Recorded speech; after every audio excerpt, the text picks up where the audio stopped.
En muerte. Un día tú y yo no estábamos en vida, estábamos en muerte. ¿Y qué conllevaba la muerte? La muerte conllevaba fracaso, frustración, tristeza, congoja, ¿sí? Que cuando nosotros estábamos allá atrás en ese mundo, teníamos nuestra vista puesta en un hombre, en una mujer, tal vez en mi trabajo, tal vez en mi empresa, tal vez en lo que decían las noticias. A mí cada vez que soy indiscipulado hablando con alguien, me dice: ¿y usted vio las noticias? Y a mí me da como pena porque yo nunca veo noticias. porque realmente yo a veces siento que mi alma se contrista cuando yo veo noticias. ¿Por qué? Porque las noticias todas son malas.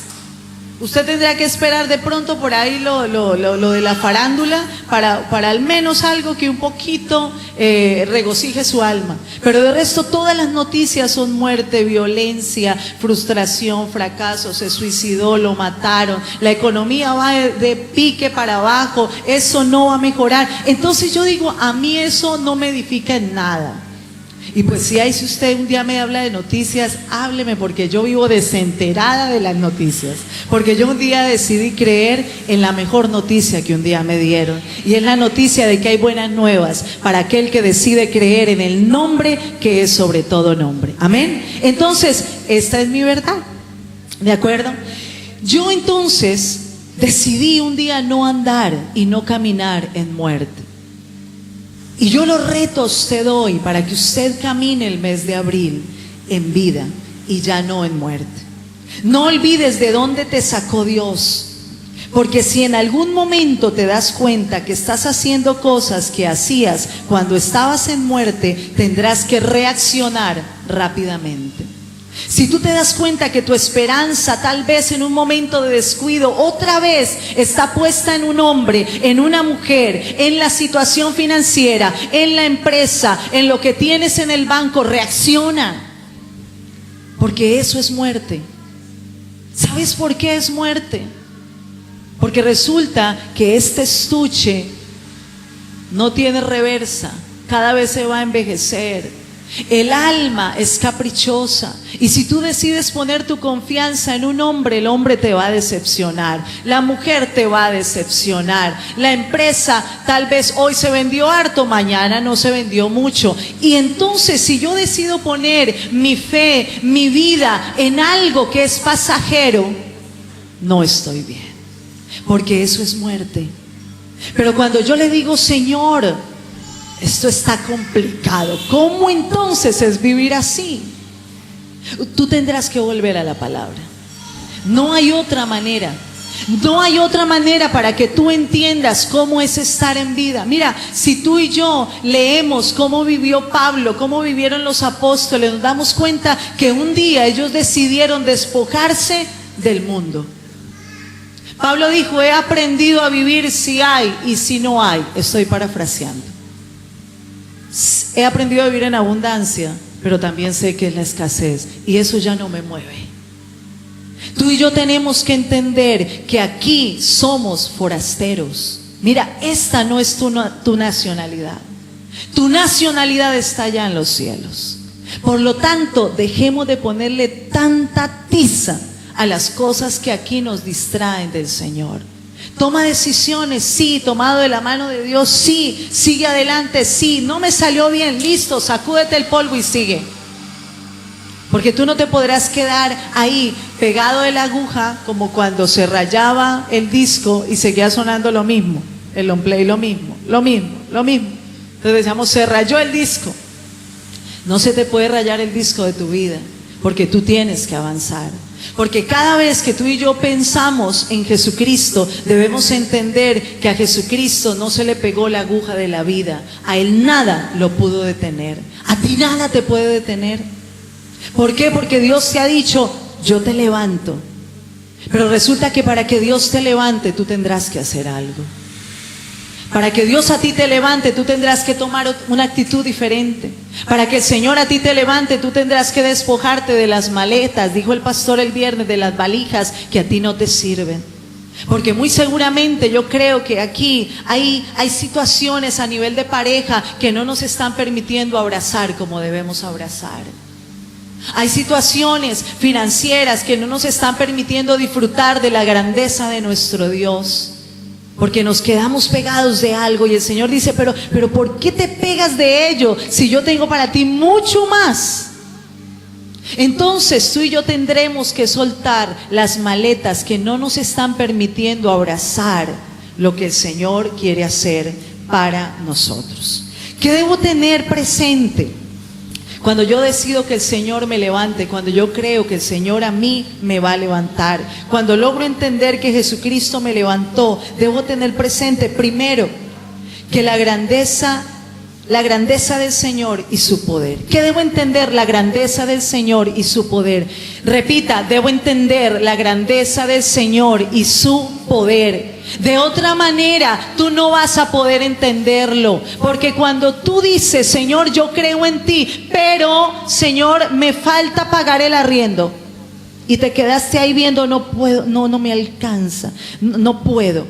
Pero cuando tú dices, Señor, yo voy a poner mis ojos en tu grandeza, en tu poder, ahí entonces las cosas tienen que ser diferentes.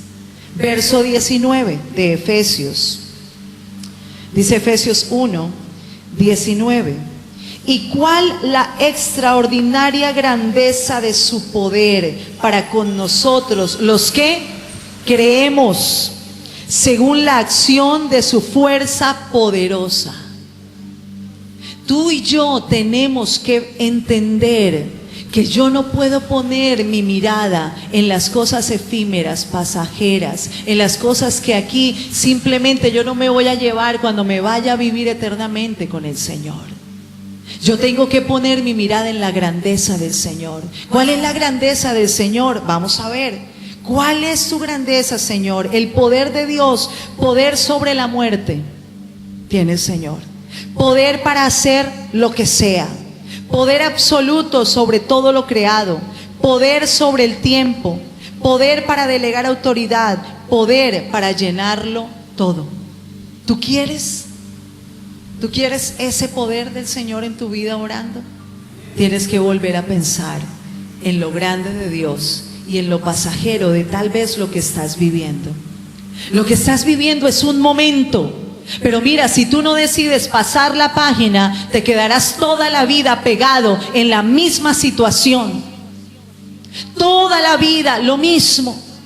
Tú tendrás que pasar la página y decir, Señor, hoy tomo la decisión de empezar un mes de abril levantado por ti y poniendo mi mirada en tu grandeza y en tu poder. Cuando nosotros decidimos leer detenidamente la palabra y no leerla porque es que me dicen en la iglesia, el pastor me dijo que tengo que leerla, entonces voy y la leo cual niño que va y cumple lo que le dice el papá para que el papá no lo moleste. Tú tienes que ir a otra posición en tu vida espiritual. Mira, tu vida espiritual es importante. Tú no puedes pensar que solamente te puedes quedar con lo que tú recibes el domingo. Mira, no lo hagas porque vas a terminar frustrado. Pero cuando yo decido todos los días vivir de acuerdo a la palabra del Señor, orando, leyendo la palabra, diciéndole, Señor, aquí estoy, diciéndole, Señor, yo me despojo del manto incorrecto porque quiero vivir más de lo que he vivido hasta ahora. Entonces leeré esta palabra o este tipo de palabras, y esa palabra a usted y a mí nos va a llenar de esperanza. ¿Cuántos necesitan hoy renovar su esperanza? Amén. ¿Cuál la extraordinaria grandeza de su poder? Extraordinaria grandeza de su poder. Nómbrame a un ser humano que tenga esa característica. Nadie la tiene. Nadie. Si tú me podrías decir, la naturaleza, pastora, tiene un poder impresionante. Cuando los ríos se crecen, cuando las tempestades, Jesús calmó la tempestad. No hay nada que sobrepase la grandeza de nuestro Dios. No hay nada ni nadie que sobrepase el poder extraordinario que el Señor quiere desatar sobre tu vida. Pero ¿sabes qué pasa? Tú tendrás que sacudirte, tú tendrás que decir, Señor, tengo que salir de mi sitio de confort, tengo que salir de la comodidad, de lo que me rodea, de lo poquito. Dice aquella lectura de la vaca, que aquellos campesinos se conformaban nomás con lo que les daba la vaquita. Todos los días la vaquita le daba un poquito de leche y ellos vivían de manera miserable con lo poquito que le daba la vaquita. Y tenían ahí estaba una riqueza tremenda. Y un día la vaquita se murió y ellos pensaron que se iban a morir. ¿Cuántas veces tú has pensado que te vas a morir? Porque eso en lo que habías depositado tu confianza ya no está. Pero ¿sabes qué pasa? Cuando somos hijos de Dios, la palabra dice que todo nos ayuda a bien. Si el Señor empujó la vaquita de tu vida, sean personas, sean situaciones, economía, no sé, es porque el Señor quiere llevarte a algo más. El Señor te quiere levantar, el Señor te quiere establecer, el Señor quiere darte más de lo que tú has vivido hasta ahora. Pero hay cosas en las que el Señor ya no puede hacer más y tú tendrás que tomar decisiones y tú tendrás que decir, Señor, hoy decido pararme en la brecha y no permitir que el enemigo venga y me permee con sus mentiras, con sus engaños, con aquellas situaciones que no tienen nada que ver con su reino.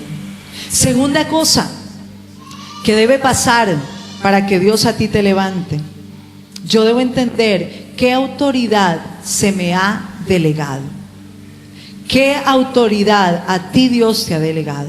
Autoridad sobre tus emociones. Segunda de Timoteo 1:7. Mira lo que dice. Segunda de Timoteo 1:7. Porque no nos ha dado Dios un espíritu de cobardía, sino de poder, de amor y de dominio propio. Tú tienes autoridad sobre tus emociones. Tú no puedes permitir que a ti un hombre o una circunstancia te altere tus emociones. Tú y yo tenemos que llegar a ser personas estables emocionalmente.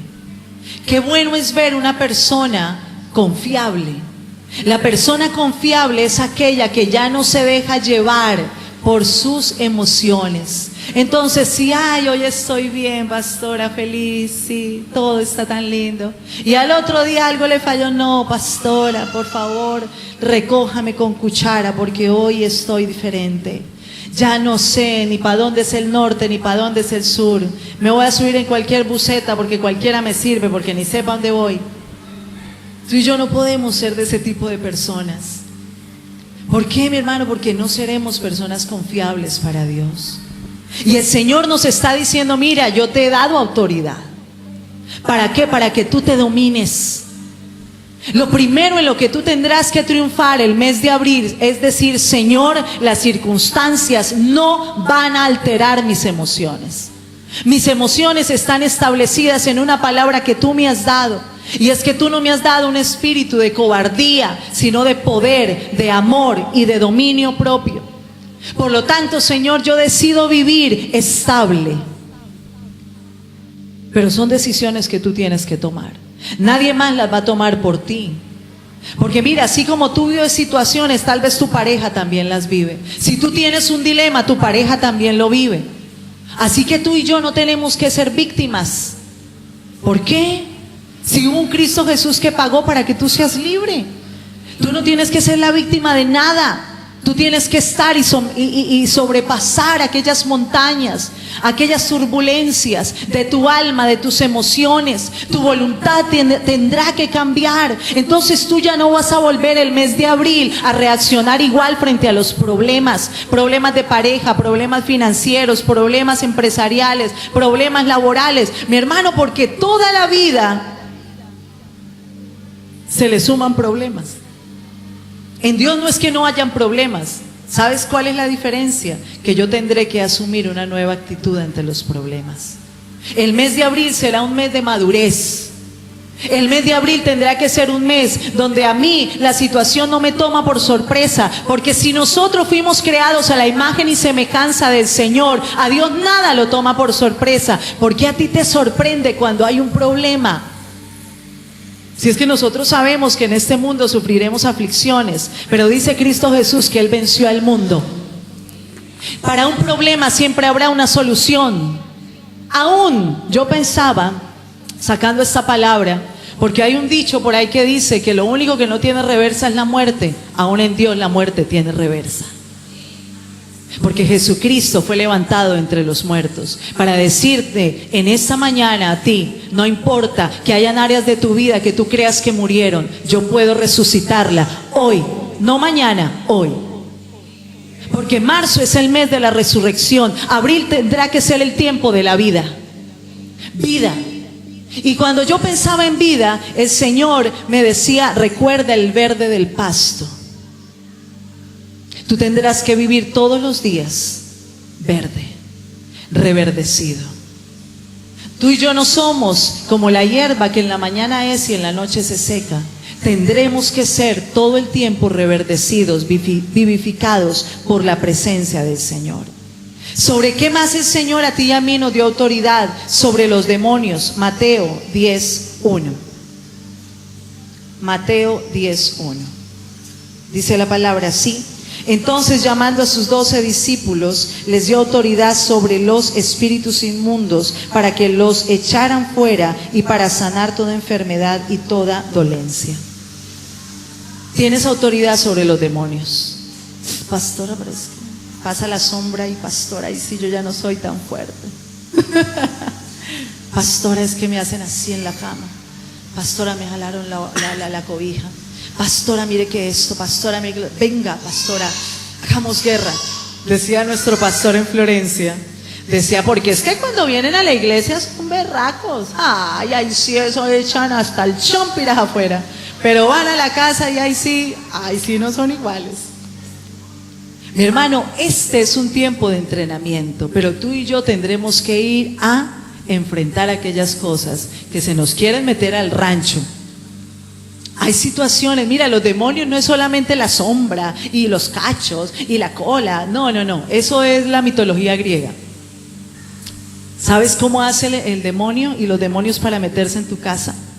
Entonces vienen y te ponen temor y dices, tú vas a fracasar, y te empiezan a hablar al oído y te van a decir, te vas a quedar solo, y te van a decir, esa empresa no va a funcionar, mira cómo van las ventas.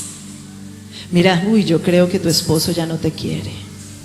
Yo creo que ya tu esposa está viendo por allá para otro lado. Así es como actúan los demonios. ¿Bien? Y tú tendrás que pararte con la autoridad que el Señor Jesucristo te ha dado y decirle a todo espíritu inmundo, tienes que irte en el nombre de Jesús, porque el único espíritu que yo permito que habite en mi casa es el Espíritu Santo de Dios. Entonces, cuando los demonios entienden que a ti ya no te embolatan con una habladita en el oído, con una sombra que pasó por el lado, mira, a ti y a mí, ni siquiera la brujería y la hechicería, que son cosas y potestades con las cuales luchamos en esta tierra, no tienen por qué asustarte. La envidia no tiene que asustarte. ¿Sabes por qué? Porque Cristo Jesús venció en la cruz del Calvario todo aquello que a ti puede hacerte oposición. Por lo tanto, yo me levanto con la autoridad que el Señor me ha dado a ordenarle, escúchame, a ordenarle que lo que se está oponiendo a tu bendición tiene que irse de tu casa. Porque tú tienes autoridad. Si tú quieres que el Señor te levante, tú tendrás que tomar una actitud de guerrero, de guerrera. Mira, yo creo que hay cosas, por eso el Señor nos compara con la hormiga, nos compara con el águila, con la oveja, nos compara aún con la mula, porque a veces somos tercos. Pero yo creo también que el Señor quiere hacer de ti un guerrero. ¿Cuándo tenemos que guerrear? Siempre. Porque el enemigo no descansa. El enemigo quiere verte a ti sumergido en el fracaso, en la frustración, en la miseria. Quiere verte separado, divorciado, peleado, amargado, aislado. Entonces, por lo tanto, yo siempre tengo que estar con una actitud de guerrero. No solo como oveja, tengo que ser guerrero. Y entender que mi lucha no es contra carne ni sangre, sino contra principados, potestades, huestes espirituales de maldad que se mueven en las regiones celestes. ¿Sabes para qué? Para hacerte la vida cuadritos y para que un día tú digas, no, yo por allá no vuelvo. Oh, eso a mí se me han levantado una cantidad de chicharrones allá que antes no se me han levantado. Pero resulta que el Señor lo permite. ¿Sabes para qué? Para que tú saques tu garbo de hijo del Rey de Reyes y Señor de Señores. Para que tú digas, no, es que yo ya no soy el mismo de antes. Yo soy el hijo del Rey. Por lo tanto, yo tengo autoridad delegada por Él. Por lo tanto, lo que yo diga se hace. Por lo tanto, los demonios tienen que estar donde tienen que estar. Aquí, sujetos. Pero eso es cuando yo vuelvo a esta palabra. Y cuando yo digo, Señor, ya no quiero seguir siendo ignorante. Yo quiero ser un conocedor de tu palabra. Yo quiero ser una persona con autoridad. Yo quiero que tú me levantes. Y por lo tanto tengo que hacer cosas. Amén. Dice al terminar este versículo que nos dio autoridad sobre la enfermedad. Él nos dio autoridad sobre la enfermedad. Mira, hay principios que yo he entendido. Y es que tú puedes proclamar salud sobre tu vida, pero resulta que los dones no son para beneficio propio. Tú tendrás que decirle a otro que ore por ti. ¿Bien? Que eso quede claro. ¿Qué pasa a veces? Yo tengo que decirle a mi esposo, cielo, ora por mí porque me siento mal. Me siento enferma, me siento, no sé. Y él ora por mí y yo creo que el Señor ha delegado autoridad sobre mi esposo y Dios trae sanidad a mi vida. ¿Bien? Entonces, pide ayuda. A veces somos el llanero solitario. Dijo por ahí alguien que conozco, Guzumbo solo. No sean así. Tenemos que ser personas sociables. Tenemos que ser personas que le decimos al otro, ven, ayúdame. Necesito al menos que me escuches porque tengo una situación difícil.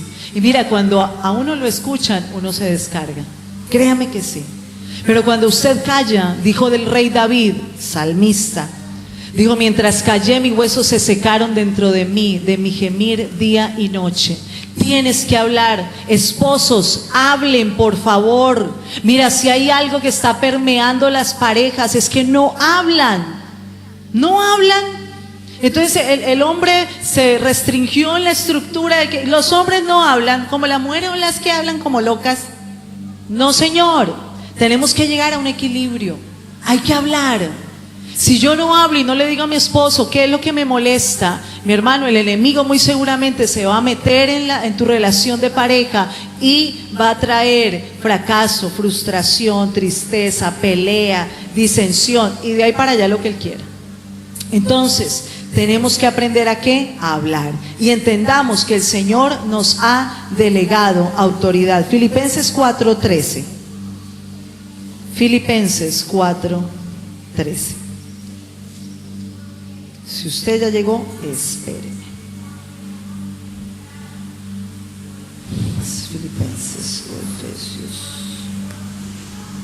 Dice la palabra del Señor, todo lo puedo en Cristo que me fortalece. Todos sabemos este versículo, ¿cierto? Decláralo, dilo con voz audible, dile, todo lo puedo en Cristo porque Él a mí me fortalece. Tercer cosa que tú debes tener presente el mes de abril para que el Señor te levante. ¿Dónde está mi lugar? Efesios 2:6. Efesios 2:6 dice, juntamente con Él nos resucitó y asimismo nos hizo sentar en los lugares celestiales, con Cristo Jesús. Aunque tus pies están sobre esta tierra, el Señor a ti te tiene sentado allá juntamente con Él en lugares celestiales. Por lo tanto, si tú vives, pongamos una comparación.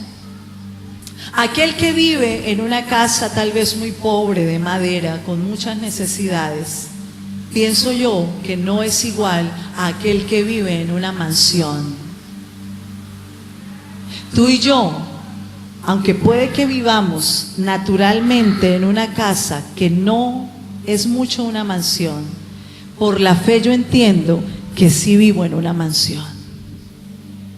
Entonces, yo debo entender que aunque aquí en esta tierra falten cosas, entiendo que a nivel espiritual no hace falta nada. ¿Por qué? Porque todo procede de lo espiritual. ¿Cómo fue hecho lo que existe? Por la palabra, algo espiritual. Tú tienes que aprender a crear el mes de abril milagros. Tú tienes que provocar un milagro. ¿Cómo lo provoca? Yo sé que tú no haces el milagro, lo hace Dios, pero tú lo provocas. Tú provocas un milagro cuando tú dejas de hablar como los demás hablan. No hables como una persona natural, habla como una persona espiritual. No hables como hablan los vanos, los necios, los insensatos. Habla como los sabios. Habla palabras de bien y no de mal. Habla cosas que edifiquen tu casa, tu relación de pareja. ¿Por qué? Porque Dios te ha permitido sentarte a ti en lugares celestes y celestiales con Él. ¿Cómo hablaba Jesús? Con entendimiento. Él no hablaba locuras como a veces uno suele hablar locuras. Ahora, yo no te digo todo el tiempo, esté diciendo todo lo puede el Cristo que me fortalece, aleluya, gloria a Dios, Cristo vive. No, pero habla de manera positiva. Habla como sabio y no como necio. Habla cosas que edifiquen a los demás, que te edifiquen a ti. Si tú no eres edificado, ¿cómo edificarás a otro? Si las columnas de tu casa están que se derriban, si las puertas están que se caen de tu casa, de tu vida, tú que eres habitación del Señor, ¿cómo vas a pretender, por ejemplo, que tu pareja sea diferente si tú no le estás dando? Tú tendrás que ser edificado para poder edificar a otros. Y eso me debe hacer a mí entender que yo estoy sentado en lugares celestiales. Yo estoy sentado en lugares celestiales. Yo estoy sentado en lugares celestiales. Jesucristo me dio a mí esa autoridad. Yo no soy una persona común y corriente. Un día lo fui, ya no lo soy. Soy diferente porque Él me permitió ser diferentes. No olvides, aquí somos forasteros. Quiero leerles algo bien especial que me impactó. Mateo 28, del 1 al 8. Mateo 28, del 1 al 8, dice de la siguiente manera.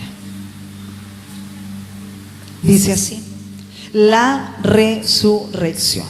Mateo 28, del verso 1 al verso 8. Dice así.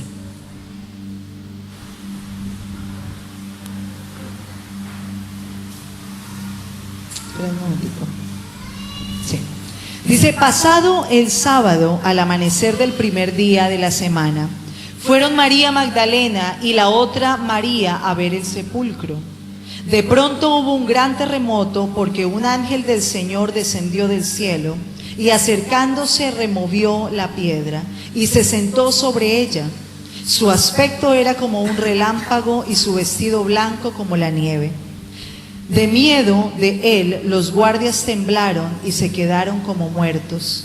Pero el ángel dijo a las mujeres, escuchen lo que le dijo: no temáis vosotras, porque yo sé que buscáis a Jesús, el que fue crucificado. No está aquí, pues ha resucitado como dijo. Venid, ved el lugar donde fue puesto el Señor, e id pronto a decir a sus discípulos que ha resucitado de los muertos, y va delante de vosotros a Galilea. Allí lo veréis. Ya os lo he dicho. Entonces ellas, saliendo del sepulcro con temor y gran gozo, fueron corriendo a dar las nuevas a sus discípulos, y mientras iban a dar las nuevas a los discípulos, Jesús les salió al encuentro diciendo: salve. Y ellas, acercándose, abrazaron sus pies y lo adoraron. Entonces Jesús les dijo: no temáis, id, dad las nuevas a mis hermanos para que vayan a Galilea, y allí me verán. El Señor nos compara con estas mujeres. A veces nosotros como iglesia estamos buscando a Jesús donde no está. Esas mujeres fueron a buscar a Jesús a un lugar de muerte. Y nosotros entendemos que la muerte a Jesús no pudo retenerlo. Mira, yo te digo hoy, deja de buscar a Jesús en lugares de muerte. ¿Qué quiere decir esto, pastora? Por favor, tu casa no debe vivir en muerte.